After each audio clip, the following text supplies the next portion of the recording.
My mom is a good person, and she's not a criminal, so guys, they don't care about. They don't care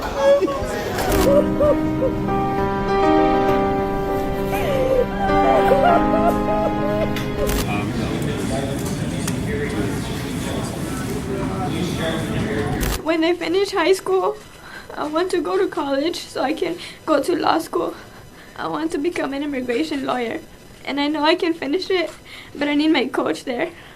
I need my dad. Deportation laws are racist legislations to tear families apart. Donald Trump is a bigot, small-minded human who wants to make America white again by kicking out people who don't look like him, an overweight, spray-tan, fake hairpiece golf nut. Which takes us to Maryland. Coach Fofo proudly mentors young people and helps guide them through what they have to face both in school and in the streets after school through his organization, which he founded, the Elite Soccer Youth Development Academy. Fofo is a former Togo international player, the same country as ex-Arsenal and Tottenham striker Emmanuel Adebayor, whose team bus was attacked in Angola and was critical of the Togolese FA not doing enough to avoid similar events from unfolding once again. Fofo, a resident of the United States for 20 plus years, is one of the countless many who face deportation. The community has rallied behind him with an online petition and even a GoFundMe page set up to cover his legal fees. In 2013, Fofo sought asylum but was rejected, and he was targeted for deportation proceedings.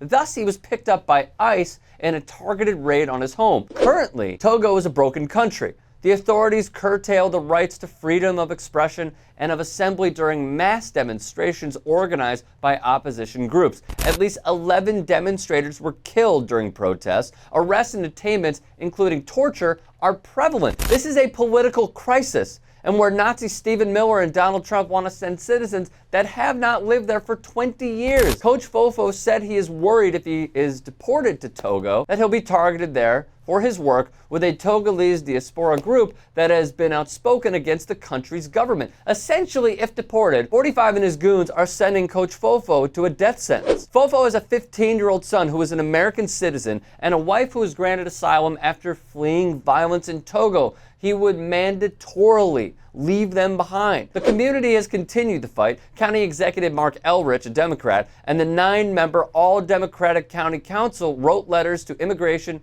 and Customs Enforcement to ask that Coach Fofo be allowed to stay. Elrich's letter called Muzu a tremendous pillar of our community, noting his work mentoring children as well as working as a teaching assistant in Prince George's County, helping children with special needs. Supporters prayed, chanted, and carried signs that read, "We support Fofo," and "ICE, hands off our neighbor." If he is deported, it would be a staggering blow to not only his family, but hundreds of hardworking families whose lives he has impacted in both Montgomery and Prince George's counties, the council wrote in its letter dated Thursday. Although Coach Fofo was granted 6 more months, he still faces imminent deportation. His newly rescheduled ICE check-in on October 28, 2019. Please support Coach Fofo. Support him staying in the United States by signing the petition. If you'd like to hear more thought-provoking content like TYT Sports on Facebook and to help in my journey to keep media independent, go to tyt.com/Rick.